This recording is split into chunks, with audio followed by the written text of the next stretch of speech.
aqui e colocar aqui também. Peraí.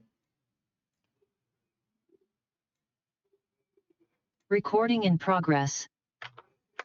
Pronto.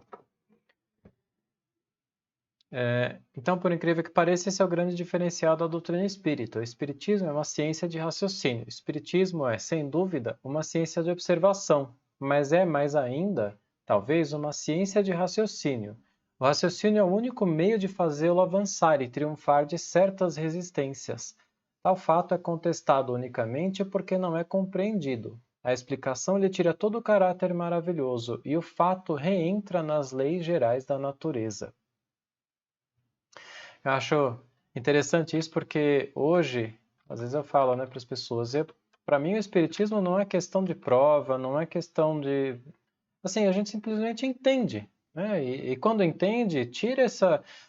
Para mim não tem dúvidas, né? E se a gente for ver, tem muita coisa na ciência que é assim, né? Tem muitas teorias, né, que são muito prováveis, né, pela simples condução do raciocínio, né? Desse mesmo jeito. Da mesma forma que Kardec confrontou suas próprias ideias com os ensinamentos dos espíritos e considerando o caráter provisório e progressivo da doutrina espírita, também se espera dos espíritas uma postura racional equivalente. Ou seja, o espiritismo não é algo que se admite por aceitação ou adesão. Sua teoria se examina pela razão, se aceita porque foi compreendida, dando melhores respostas do que qualquer outra que se admita. Como Talvez Kardec... aí, né, Paulo, o caráter com maior dificuldade, né?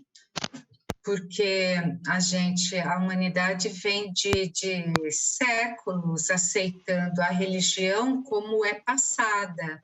Nunca foi exigido nas religiões anteriores o raciocínio, né? Sim. Porque cobrava-se a fé. E a fé não perpassa pelo raciocínio nas outras religiões.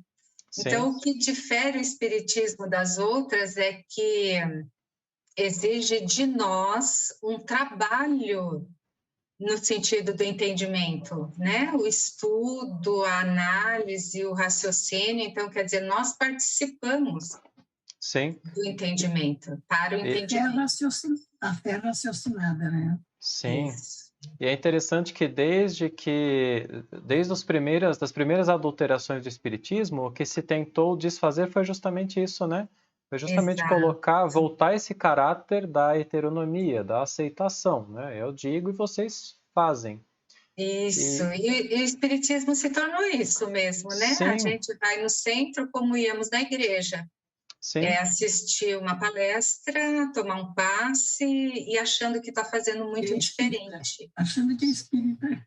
Sim, e acho que o mais importante, né, que a gente precisa tentar, eu acho que eu já entendi uma boa parte, a gente tentar levar isso para as pessoas, é que sim, é mais trabalhoso, é claro que é mais trabalhoso, né, você simplesmente não aceitar, mas isso faz a total diferença no ponto em que, na nossa caminhada, né, se eu vou continuar estacionado aqui só aceitando, ouvindo e dizendo amém, né, ou se eu vou raciocinar por mim mesmo, e aí está pronto para tudo isso que a gente sempre tem falado, né? A partir desse ponto, eu entendo que se eu errar, eu erro por minha responsabilidade, né? Mas eu vou aprender com isso, eu não vou imputar para outro, né? Para o diabo, para o obsessor, para quem quer que seja, né? Concordo. Você sabe que o obsessor ele está muito incutido na cabeça dos espíritas, viu? Sim. Bem forte mesmo. Sim. É uma parte aí que tem que ser bem trabalhada. E se você não entender os princípios que a gente está se dedicando agora, não tira da cabeça. Não é aquelas crenças que nós colocamos dentro do espiritismo, né? Sim. Hoje eu tenho procurado, com tudo que eu tenho aprendido, eu tenho procurado fazer assim, né? Se eu penso em alguma coisa e eu não sei direito o que eu vou fazer, e às vezes eu até penso, poxa, pode ser que esse pensamento esteja me sendo sugerido, porque a gente sabe que isso acontece. Mas assim, se eu for escolher fazer, então sou eu quem estou escolhendo. Eu vou analisar o que eu fiz, a consequência disso, e vamos corrigir, né? Vamos tentar trabalhar para corrigir. Legal. Vocês sabem que no livro dos Espíritos, Kardec perguntou lá se aquele que comete um erro, até um suicídio por conta da embriaguez, ele é responsável, né?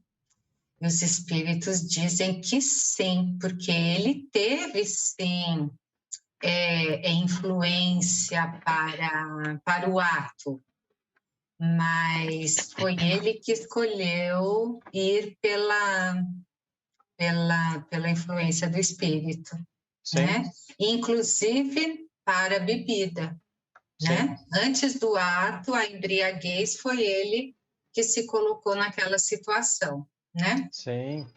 E é claro que a gente pode chegar naquele ponto em que a gente perde, que a gente pode começar até a ser conduzido mesmo, mas a gente acabou entrando nisso, né? E a gente não perde totalmente a nossa vontade, né? É mais difícil, mas a vontade você tem, né? E despertar isso é muito importante, né? É por isso, né, gente, que o entendimento é importantíssimo.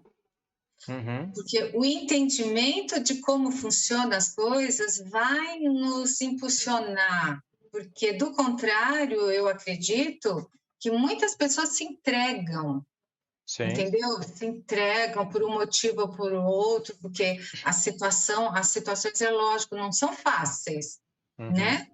Então, diante de uma droga que te tira aquela realidade que está te torturando, diante de um pensamento, a pessoa se entrega. Se ela não tiver esse entendimento de correr atrás, buscar ajuda e buscar dentro dela mesma uma reação. Sim, isso mesmo. Bom, então, como Kardec agia de forma racional, crítica e autônoma, esses são também os requisitos de quem queira ser espírita, permitindo-se um olhar novo, independente, em alguns casos até de suas próprias crenças, né? Não impomos as nossas ideias a ninguém. Aqueles que as adotam é porque as acham justas. Aqueles que vêm a nós é porque pensam e acham ocasião para aprenderem, mas não é como filiação, porque não formamos nem seita nem partido. Estamos reunidos para o estudo do Espiritismo, como outros para o estudo da história ou de outras ciências. Kardec execrou a chefia quanto ao seu papel no Espiritismo, pois, segundo ele, em tudo isto fizemos o que outros teriam podido fazer como nós. Ou seja, ele agiu de tal forma que sua atitude pudesse ser universal.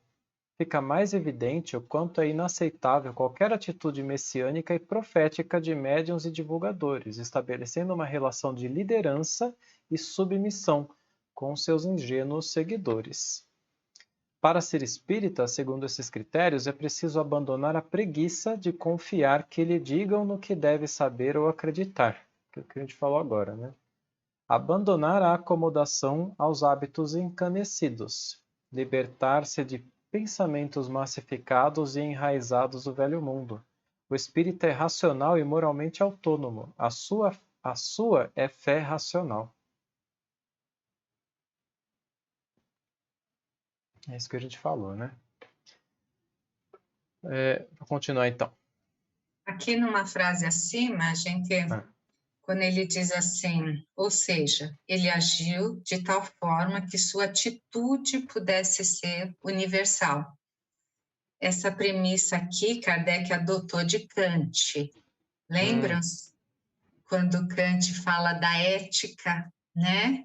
Ele diz que se você tem dúvida quanto a uma atitude que você possa ou não tomar, ele diz o seguinte: pense que se alguém, em qualquer lugar do mundo, em qualquer época, pudesse fazer o mesmo que você quer fazer, se é admissível que todos possam fazer, então isso é ético, é universal. Interessante. Né? É uma premissa aqui de Kant, esse princípio da ética. Agora, quando você vai fazer uma coisa que ela é boa só para você, que só você pode fazer e que o outro não ficaria bem, Então, isso não é uma atitude que você deve adotar, porque ela não é Uhum. ética, né? Sim. Me passou um monte de coisa aqui pela cabeça, porque assim, né, a gente sabe o momento que a gente está vivendo, a gente sabe como o mundo está vivendo em geral, né? E eu acho triste ainda ver tantas pessoas, e não é um julgamento às outras pessoas, mas assim, uma constatação de quantas pessoas ainda agem assim. Eu estou procurando o que é melhor para mim, né? Nem fala. E a É isso mesmo. cada dia mais que a gente vê tudo isso que o Paulo tem trazido para a gente, né, esses últimos estudos, e demonstrando que é justamente esse conceito que está faltando, né, as pessoas entenderem que aqui a felicidade não é individual, né? Isso, isso. Nossa, quando as pessoas entenderem, e é difícil porque a gente vê essas coisas e dá até na minha cabeça dá um transtorno, porque a gente quer para ontem, né, que as pessoas entendam isso. É. Embora a gente saiba que não é assim, né? Mas a É, nossa cabeça busca. Educação é um processo, e como tal é lento, né? lento, É, lento. mas é Vamos plantando, né? isso. Então, continuando, é neste ponto que as duas obras da vida de Riveio, Educação e Espiritismo, se aproximam. A meta de sua busca, quando passava todo o seu tempo pesquisando a educação, ficando feliz quando encontrava algum meio novo, quando descobria novas verdades, essa intenção foi plenamente atendida em seu diálogo com os espíritos superiores. De onde viemos, para onde vamos, onde estão os que se foram, há um mundo espiritual, qual sua natureza? Qual a finalidade da vida? As mais difíceis e importantes que o homem sempre fez. A descoberta de Kardec foi uma abertura de horizontes para o saber humano. O Espiritismo vem declarar que é possível compreender sobre o que está fora dos limites da nossa sensibilidade, por meio do ensino dos espíritos superiores que fazem uso da sensibilidade perispiritual. Com ela, observam, pesquisam e estudam as impressões do seu próprio ambiente, o mundo espiritual. Kardec percebeu que sua tarefa era de organizar esse diálogo da humanidade em suas duas condições, encarnada e desencarnada. De um lado, os espíritos superiores que, por meio de suas hipóteses, investigações e debates, elaboraram a ciência dos espíritos. De outro, o repertório do conhecimento humano, nessa época libertando-se das amarras do dogmatismo que por séculos cingiram-lhe em rédeas. A doutrina espírita é o resultado desse debate construído pouco a pouco na medida do entendimento dos homens. E eu estou achando tudo isso muito, muito incrível, né? Porque a gente sai da cabeça aquela imagem de Kardec como um mero curioso, né? Ele não era um mero curioso, né? Ele não foi lá, topou com uma mesa com aquele fenômeno e vamos lá pesquisar o que é isso. Não foi só isso, né? Sim, isso aconteceu, ele foi pesquisar, mas a intenção dele, quando ele percebeu, quando entendeu o que era aquilo, foi muito mais profunda, né? O que ele tirou dali, né? Não foi uma revelação pronta dos espíritos, né? Eles não trouxeram o conhecimento pronto para Kardec só anotar, Sim. né? Quando você vê isso daqui, olha que ele fala assim, por meio de suas hipóteses, investigações e debates. Então, Kardec colocava o conhecimento da época, debatia com os espíritos, até chegar num consenso aí, né, como ele disse, né, de acordo com o entendimento dos homens. Quando Kardec entendia, ele prescrevia. Sim. Né? Isso sim. muda muito o espiritismo. Sim. Né? Ele fala muito disso naquele texto da Revista Espírita sobre a reencarnação, né? Ele fala, engana-se quem acha que a gente acreditava nisso, né? Não, eu debati, eu coloquei o contra, até que eu me vi vencido, né? Até que a hipótese passou pelo crivo da razão dele. Sim. Que é o que ele recomenda em toda a obra dele, né? Como ele está falando aqui também, uma doutrina de raciocínio. né? Sim. Então, a reencarnação, ele não levou essa ideia pré-concebida, ele nem tinha essa ideia. Sim. Muito importante isso. E depois desenvolver toda a teoria da reencarnação. Não é que ele desenvolveu diferente de todas as outras crenças, porque já existiam crenças que já acreditavam, que pensavam na reencarnação. Mas Kardec trouxe informações que nenhuma delas tem, né? E que Sim. contradiz, inclusive, algumas teorias dessas outras religiões.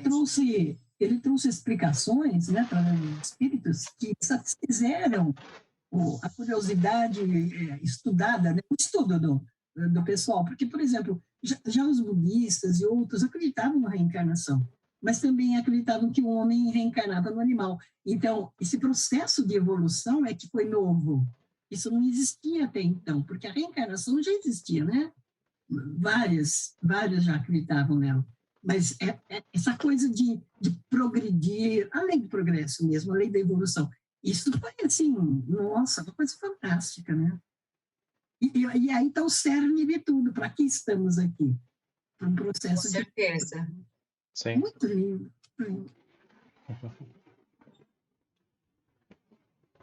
Um grande projeto teve início. A iniciativa, o ponto de partida que estabeleceu a tradição do Espiritismo, foi a publicação da primeira edição de O Livro dos Espíritos. A repercussão da obra provocou o interesse de inúmeros estudiosos. O Livro dos Médiuns ofereceu as instruções necessárias para o estabelecimento de outro centro de pesquisa e comunicação com os espíritos. Durante pouco mais de uma década, de 1858 a 1869, uma diversidade de médiuns, transmitindo a manifestação dos espíritos por essa rede de grupos espalhada pelo mundo, tiveram um centro de convergência na Sociedade Parisiense de Estudos Espíritas. Lá, Kardec reuniu esse material, sintetizou-o, comunicou-se com o grupo de espíritos superiores dirigentes de seu trabalho e também ouviu a palavra dos mais diversos espíritos em todas as fases evolutivas. Todo esse material foi escolhido, selecionado e suas hipóteses e conclusões publicadas na Revista Espírita, editada pessoalmente por ele mês a mês e em suas obras editadas no decorrer dos anos. Nossa revista será, assim, uma tribuna aberta, como ele diz na revista de 58, logo no comecinho. Segundo um levantamento, os artigos da revista vieram de 268 localidades de 37 países do mundo. Que show, hein? Que legal. Quem que fez isso aqui? Deixa eu ver. Legal. Eu não sabia que eram tantos assim. Eu também não. 37 países, naquela época, né? Sim. Se você Nossa, pensar hoje os recursos que a gente tem, né, seria quase que natural, tranquilo, né, entrar em contato. Mas pensar na época dele é quase carta, né? Escrever carta, enviar, receber, manuscrito. responder. Incrível, incrível. Ixi, eu acho que eu me perdi aqui. Eu cliquei na nota e o Kindle demorou para carregar. Deixa eu ver se... Era 27? Será? 26. 26. 26. Vocês conseguem ler aí? Anota. Tá fácil, não? Anota. Nota 26. Allan Kardec e os 1000 núcleos espíritas de todo o mundo, com os quais se correspondia em 1864. Washington Luiz Nogueira Fernandes, São Paulo, outubro de 2004. Um artigo, né? Disponível num site. Tem o site aí que está disponível, tá? Legal. Vou olhar depois. 37 países do mundo é bastante coisa. É. Muitas das comunicações nos foram dirigidas a diferentes grupos. Delas fizemos o exame e a classificação, e não se admirará da impossibilidade que temos de inseri-las todas, quando se souber que, além daquelas que publicamos, há mais de 3.600, que somente elas teriam absorvido 5 anos completos da revista, sem contar certo número de manuscritos mais ou menos volumosos. A gente vai saber o que foi queimado, né, naquela época por Marie, né? O que não tinha disso aqui. Um duplo fluxo de comunicação se estabeleceu por esse meio, a partir desse centro de pesquisa. Dos 1000 grupos de pesquisa em todo o planeta, à sociedade e da sociedade a todos.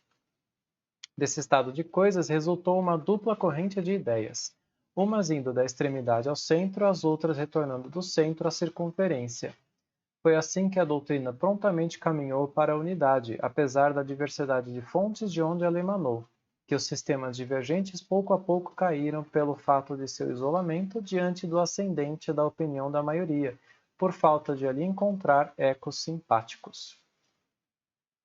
Interessante que o Kardec, quando ele propõe o novo passo, né, do Espiritismo, quando ele ia sair dessa figura de centro, né, ele só estava propondo a continuidade do que já era feito, né, apenas tirando ele como centralizador, né. Todas essas conquistas foram possíveis pela cuidadosa dedicação de Kardec. E isso porque a comunicação com os espíritos é um fenômeno sensível, cercado de várias variáveis complexas e que, sem o devido cuidado, pode levar a ilusões, equívocos e dados conflitantes. O centro de pesquisa, cujo exemplo e referência foi a Sociedade Parisiense, são como laboratórios, cuja delicadeza das experiências exigem cuidados em sua preparação, métodos precisos e reflexões meticulosas na análise de seus resultados. Quando a ciência se dedica a estudar o mundo atômico, investimentos de bilhões de dólares são necessários para se criar um ambiente apropriado. Equipamentos sofisticados tanto para possibilitar a criação dos fenômenos, como para garantir a fidelidade do registro e a segurança de se lidar com dados válidos. Isso ocorre, por exemplo, no LHC, maior acelerador de partículas do mundo. Os magnetos exigem o resfriamento utilizando 60 toneladas de hélio líquido, que os levam a menos 271,3 graus Celsius, quase o zero absoluto.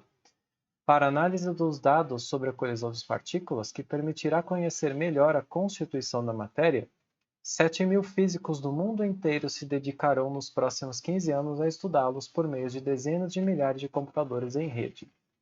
Nos laboratórios de isolamento de vírus existem protocolos rígidos de biossegurança. Nos níveis mais altos, o acesso é restrito a cientistas experientes. Troca-se a roupa por uma especial, que é descartada na saída depois de um banho. Todo o ar, objetos e lixo do ambiente de pesquisa passam por estruturas de desinfecção ou incineração. O rigor é fundamental para que o instrumento de pesquisa não se torne a causa de uma tragédia, caso o vírus estudado escape e cause uma contaminação. Há um paralelo entre a exigência do preparo do ambiente para ciências que estudam a biologia, a física e a química e o ambiente das pesquisas espíritas. Como no laboratório que lida com vírus, o cuidado com a asepsia do corpo é fundamental. No caso da pesquisa espírita, esse cuidado está relacionado com a vontade, os pensamentos e os sentimentos. Isso porque o mundo espiritual, como veremos detalhadamente, é um ambiente físico, cuja matéria reage ao que se pensa e sente, determinando as condições do ambiente e da sintonia com os espíritos que se comunicam. O estado dos participantes e a relação estabelecida entre eles são fundamentais para a qualidade dos resultados. Allan Kardec instruía os grupos espíritas para que ficassem atentos em seus trabalhos, pois as inumeráveis variedades de fatos e de caracteres que saíram desses estudos, feitos com a calma profunda, na atenção sustentada e a prudente circunspecção dos observadores sérios, nos abriram os arcanos desse mundo tão novo para nós. A ordem e o método que colocastes em vossas pesquisas foram os elementos indispensáveis para o sucesso. Kardec sabia da importância da prece como instrumento necessário para estabelecer um clima mental adequado. Os participantes deviam conhecer a doutrina espírita em seus fundamentos, para que soubessem analisar as comunicações adequadamente, da mesma forma que a pesquisa do LHC está sendo feita por milhares de físicos que estudaram por anos a ciência com a qual lidam. As sessões de pesquisa eram restritas aos membros do grupo, e sessões especiais eram dedicadas a receber visitas e novatos. É preciso aprender, só um segundo, preciso aprender a conversar com os espíritos como se aprende a conversar com os homens. Em tudo é preciso a experiência. Por outro lado, o hábito faz com que os espíritos se identifiquem conosco e com o médium. Os fluidos se combinam e as comunicações são mais fáceis. Então se estabelecem entre eles e nós verdadeiras conversações familiares. O que não dizem um dia, dizem-no em outro. Eles se habituam à nossa maneira de ser, como nós à sua. Fica-se reciprocamente mais cômodo. Ele foi rigoroso e cuidou pessoalmente da elaboração da doutrina espírita, dia após dia, com dedicação ininterrupta, o que garantiu que suas obras representassem o resultado fiel da ação organizada dos espíritos para estabelecer o início dos seus ensinos, fundamentando a doutrina espírita. Pelo menos 4 fatores da vida pregressa de Ribeiro, antes de 1855, foram fundamentais para a sua tarefa. Em primeiro lugar, a formação humanista que recebeu de sua mãe e de seus educadores em sua infância e juventude. Esse preparo o fez conhecer as dores e alegrias do ser humano, suas dúvidas e temores. Conheceu o entusiasmo e a prudência. Futuramente, lidaria com milhares de pessoas, devendo analisar e compreender seu interlocutor no interesse da doutrina, fosse encarnado ou desencarnado.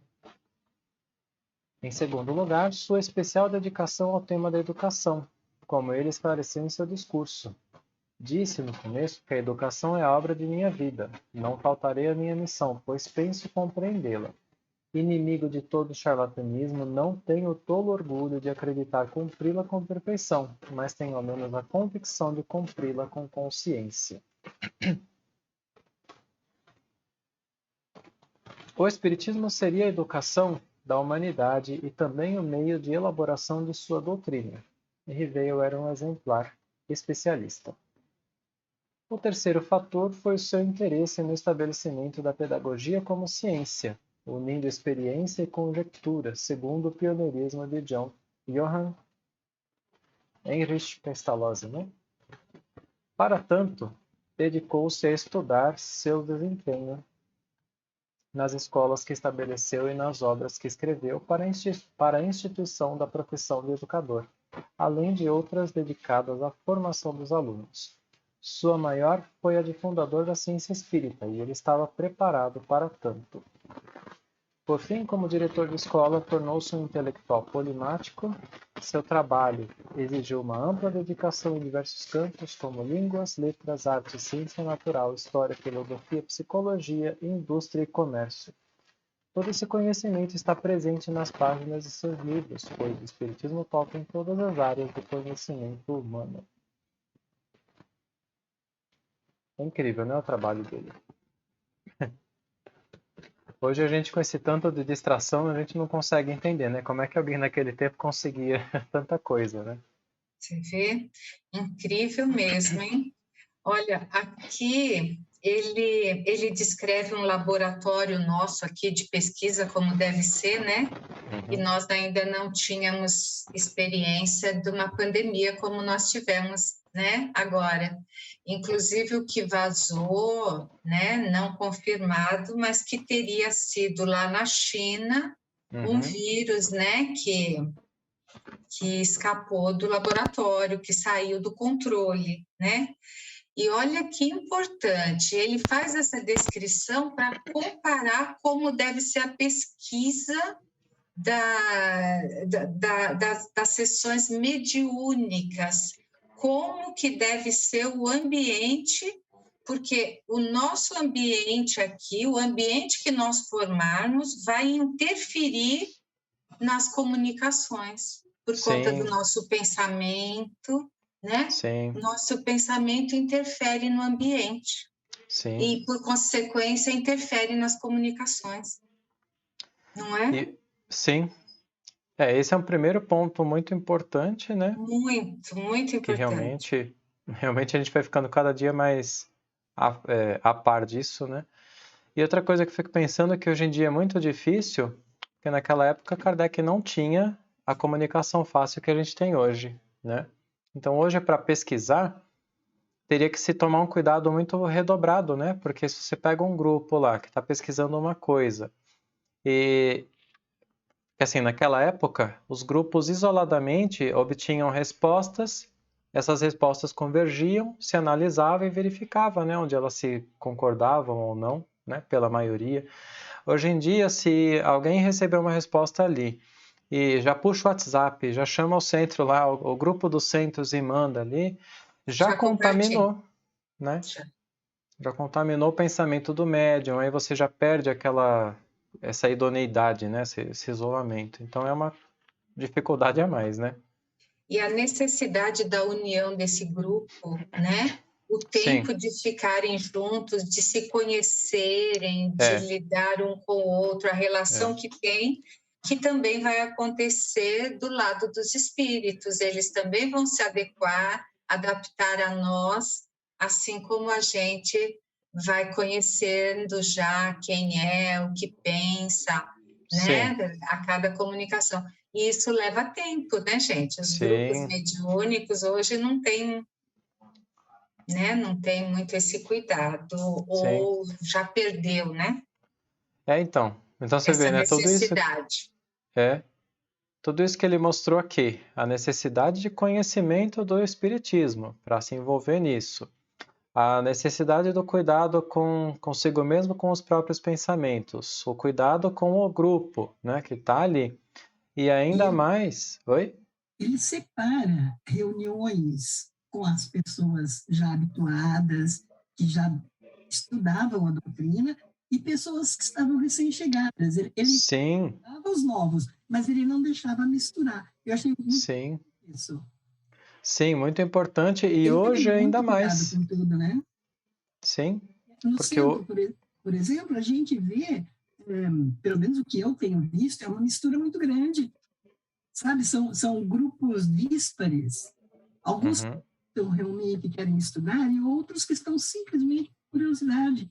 E não há essa cautela, essa preocupação, de modo geral. Sim. É até um alerta isso aqui para a gente que está estudando, né? A gente com tudo isso. Né? Sim. Hoje, se a gente fosse falar, né, para qualquer centro praticamente, acho que 99% deles, nós vamos voltar a fazer como Kardec fazia, é uma verdadeira revolução, né? Expulsam a gente do centro, Paulo. Sim. Acho que expulsam a gente. Sim, porque não existe, né, o espiritismo daquela época, né, no centro hoje. E você pegar, falar, não, hoje não tem mais plateia do jeito que é, né? A plateia do jeito que é estudo fechado, a recepção das pessoas ali, dos novatos, é de outra forma. Nossa, é uma total reviravolta, né? O online ajudou muito, né? O online trouxe o que não existia antes, então realmente parece que veio na hora certa. Parece não, né? A gente sabe que é assim, veio na hora certa. Sim. Olha o nosso grupo formado e tantos outros grupos dos quais participamos, né? Sim. Estão se encaixando muito bem, muito bem. Uhum. Legal. Continuar então aqui. Jeane, uma mulher de fibra. Desde Luís I até o 16º foram 1000 anos de reinado na França. 3 meses depois de proclamada a República pela força da Revolução Francesa, em 22 de setembro de 1792, um processo ainda debatia sobre a morte de Luís XVI. Robespierre, Saint-Just, Danton e os demais jacobinos, também Marat, eram o grupo mais radical e violento. Não queriam nem processo nem julgamento. Não há processo, Luís não é réu. Peço que a convenção o declare traidor da nação, criminoso contra a humanidade.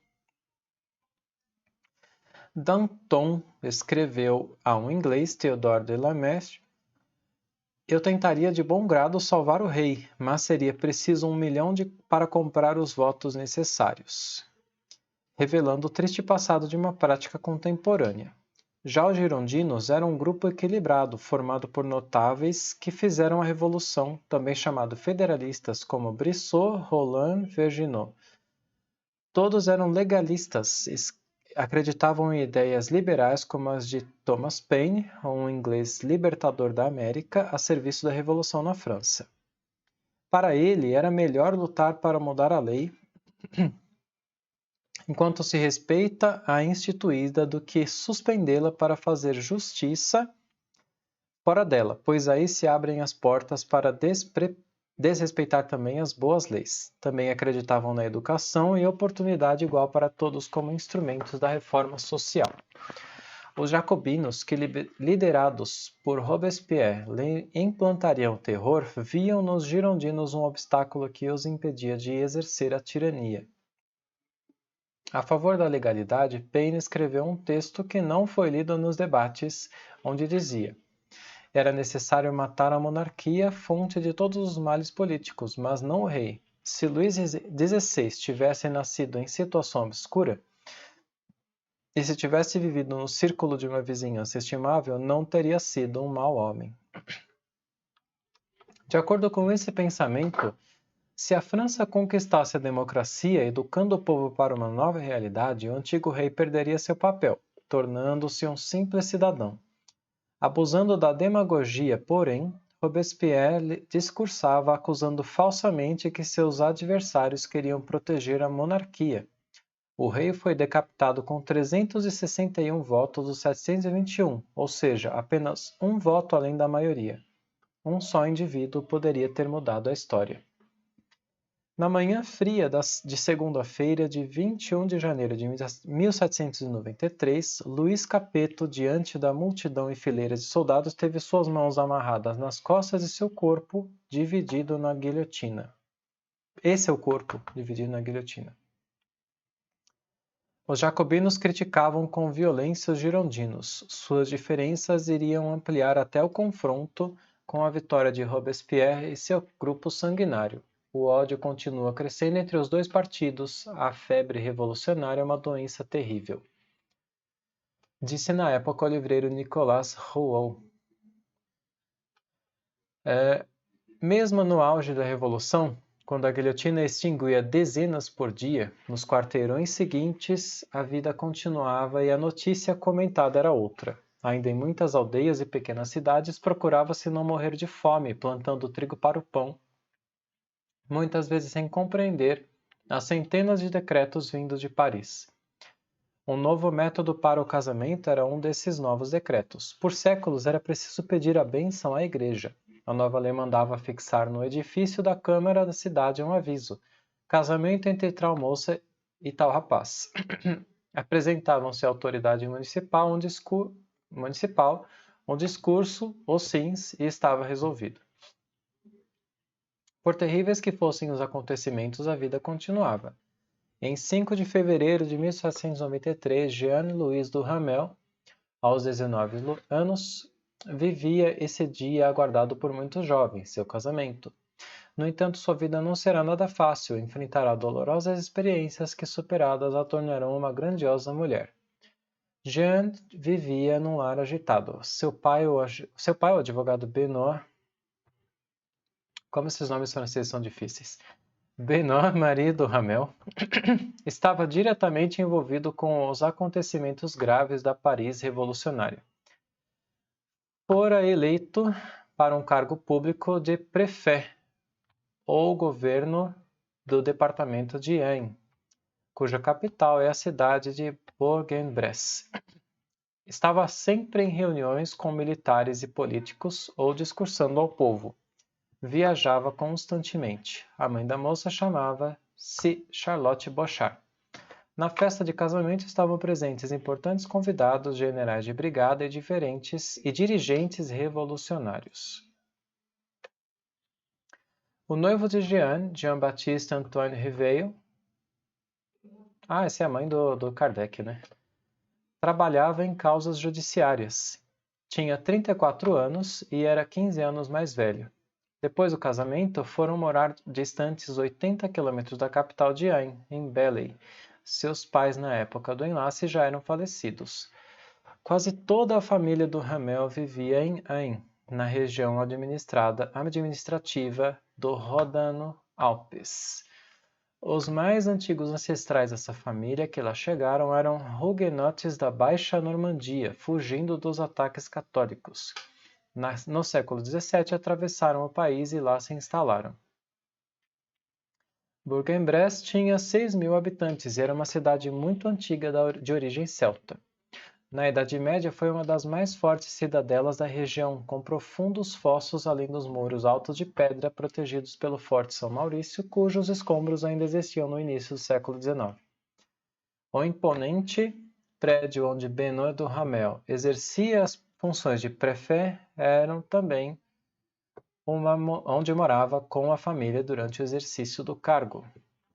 Uma antiga mansão adquirida em 1755 com uma fachada alta, mas de arquitetura simples, com uma grande sala de estar, escritórios e um amplo jardim. Lá também ficavam os arquivos municipais. A Concatedral de Notre-Dame de Bourg, no centro da cidade, foi construída em 1545, onde antes havia uma antiga capela, desde 1258. Anunciava missas e eventos e acompanhava o coro um carrilhão de 24 sinos. No decorrer dos séculos, a igreja recebeu belas vitrais e adornos. Suas obras de arte, bancos e paredes ornamentadas contam a história da França século a século. Mas era tempo de revolução e os símbolos clericais mereciam ruir. Naquele ano, 1793, assumiria em Ain o deputado radical montanhês Antoine-Louis Albit, fanático e impiedoso, apelidado Tigre de Ain, que, como veremos, será o grande algoz da família do Hamel. Ele decretou a demolição da torre sineira de Nossa Senhora, que era a mais elevada construção da cidade. O primeiro trabalhador agarrou-se à cruz no mais alto ponto do prédio, mas estava tonto, cambaleou. O povo suspirou assustado e num voo curto ele caiu, partindo sua cabeça. Um aviso do céu, exclamaram os presentes. O tigre abdicou de seu instinto predador e a igreja foi preservada.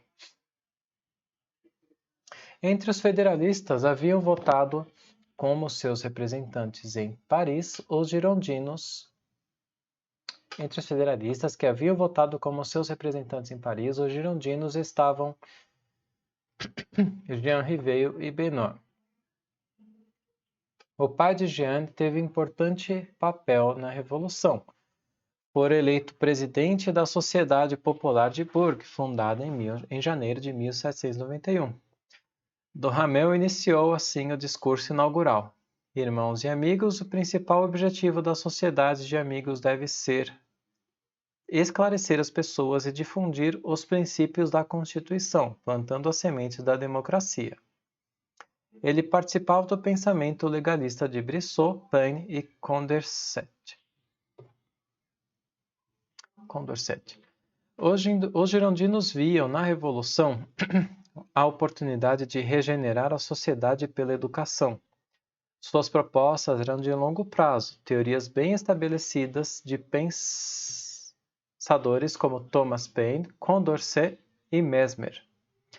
Os montanheses, por sua vez, eram impulsivos, imediatistas, tendendo ao poder ditatorial. Seus discursos eram emotivos, arrebatadores, mas sem alguma ideologia definida. Em oposição ao clima de violenta opressão dos radicais, em fevereiro de 1793, Thomas Paine e auxiliara o relator Nicolas de Condorcet, o qual, com o apoio da Gironda, apresenta um projeto de constituição inovador. Eles sonhavam com a possibilidade de se criar um mundo novo. Seu projeto continha uma declaração de direitos naturais do homem, implantação do voto universal, o que incluía as mulheres, do direito do veto popular sobre os atos do governo nacional, primazia do legislativo sobre o executivo, e outras inovações fundamentadas no racionalismo, no progresso e na igualdade dos direitos, propondo a educação de crianças e também dos adultos, afirmava Condorcet. É necessário que ela possa ser proporcional à sua capacidade natural. a fim de que se estabeleça toda a igualdade que pode existir entre coisas naturalmente desiguais, ou seja, a igualdade que exclui, não a superioridade, mas a dependência. Segundo Condorcet, para acabar com a ditadura representada pela monarquia era necessário investir na educação, mas uma tal cujo fim não é fazer que os homens admirem uma legislação pronta, mas torná-los capazes de avaliá-la e corrigi-la.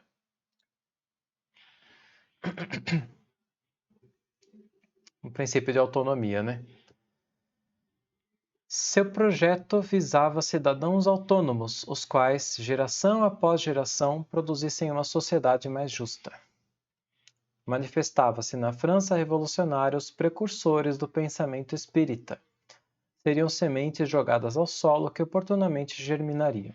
O ideal de harmonia social como sendo regido por leis naturais era o pensamento de Franz Anton Mesmer, criador da ciência do magnetismo animal. Os principais líderes girondinos, Brissot, Roland, Carra, Bergasse, Dorval, Nossa Senhora. Esse aí, Lafayette, Duport, eram discípulos de Mesmer e desde antes da Revolução defendiam e divulgavam sua ciência por toda a França. Eles criticavam duramente os médicos tradicionais que usavam sangria e impediam a pesquisa sobre o mesmerismo. Vocês exercem incessantemente o despotismo mais completo de que o homem é capaz. Tornam-se soberanos absolutos entre o povo doente, prenunciando os ideais revolucionários. Na medicina oficial, a doença era um mal a ser extirpado e eliminado, nem que fosse preciso retirar o sangue poluído do corpo com incisões ou sanguessugas. Para os adeptos da medicina de Mesmer, a doença era um desequilíbrio do organismo por causas físicas e morais. Dizia Mesmer, defendendo a saúde. Quando reina uma completa ordem em todas as funções, então esse estado é de harmonia. E quanto à doença, a doença é a condição oposta, ou seja, aquele em que a harmonia é perturbada. Para Mesmer, todos os recursos se combinavam para dar forças ao organismo no combate à desarmonia. Alimentação, hábitos, estados emocional e o esforço da ação do médico pelos passes. Tudo concorria, mas quem retomava a harmonia era o próprio organismo do paciente, com seus mecanismos naturais de recuperação, chamada de vis medicatrix naturae. Para Mesmer, a harmonia universal presente no universo era responsável pelo equilíbrio das leis naturais, pela saúde e também pelo mundo moral. Ele apresentou um projeto de reforma social ao Comitê da Salvação Pública durante a Revolução, com suas ideias quanto à força da educação. É necessário fazer com que os educandos sintam e percebam que a excessiva desigualdade das riquezas, das forças e do poder é a causa das deficiências que praticamente todas as instituições sociais, todas, e que para eliminá-las deve-se lançar mão de todos os meios que podem amenizar tal excesso, levando os seres humanos próximos à igualdade possível de conseguir. São as virtudes sociais que possibilitam alcançar esse importante objetivo. São elas que devem equilibrar as diferenças que o destino colocou entre as diferentes condições em que se encontrem os seres humanos. Nossa Senhora, é longo esse capítulo. Mais um pouquinho. Nada disso interessava aos tiranos sangrentos, como Robespierre, antes simples rábula de arras e que no poder implantaria o terror por menos de um ano. A teoria do governo revolucionário é, para bastante gente, apenas um enigma. É preciso explicá-la a todos para unir ao menos os bons cidadãos aos princípios do interesse público. E então ele explica: o governo revolucionário deve aos bons cidadãos toda a proteção nacional. Aos inimigos do povo não se deve outra coisa senão a morte. Para ele, o esforço da revolução se resumia a eliminar os inimigos. Essas noções bastam para explicar a origem e a natureza das leis que chamamos revolucionárias. Aqueles que as chamam de arbitrárias ou tirânicas são sofistas estúpidos ou perversos.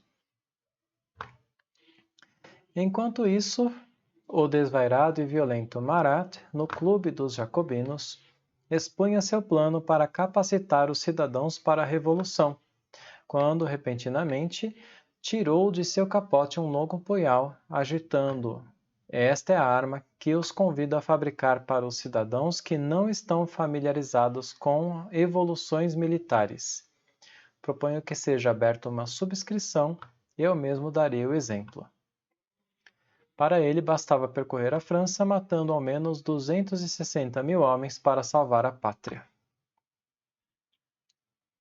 Os conceitos de harmonia universal, liberdade, igualdade e fraternidade, como meios de transformação social, estavam presentes nas propostas revolucionárias de revolucionários notáveis como Condorcet, Brissot, Mesmer, Paine, Dupont, de Nemours.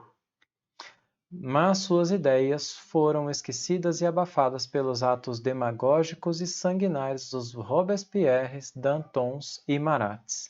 Enquanto isso, a vida cotidiana se desenrolava em Ain. Engraçado que parece que não tem distância, né? 200 e tantos anos e parece que não tem distância. 300 anos quase já, né?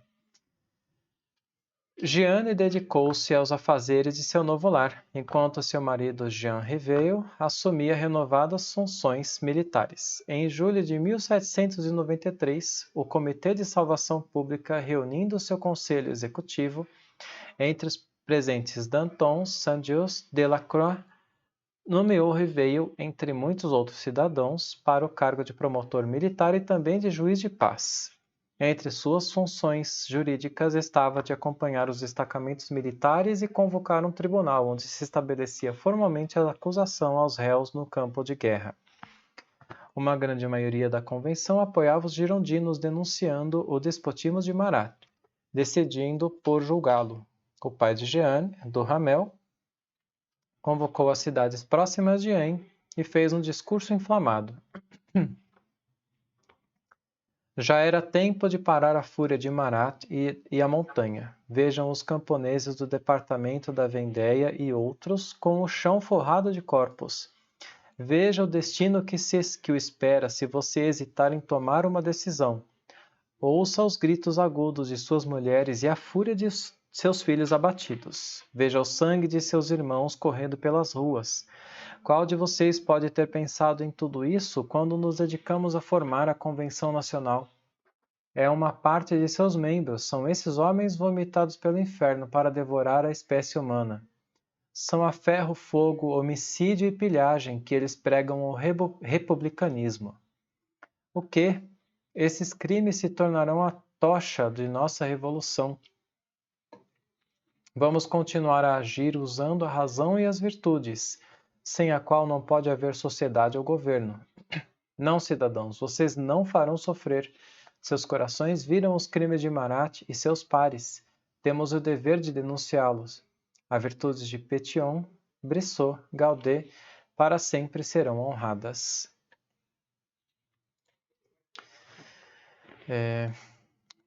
Esse último discurso aqui foi do avô de Kardec, né? Do avô de Kardec.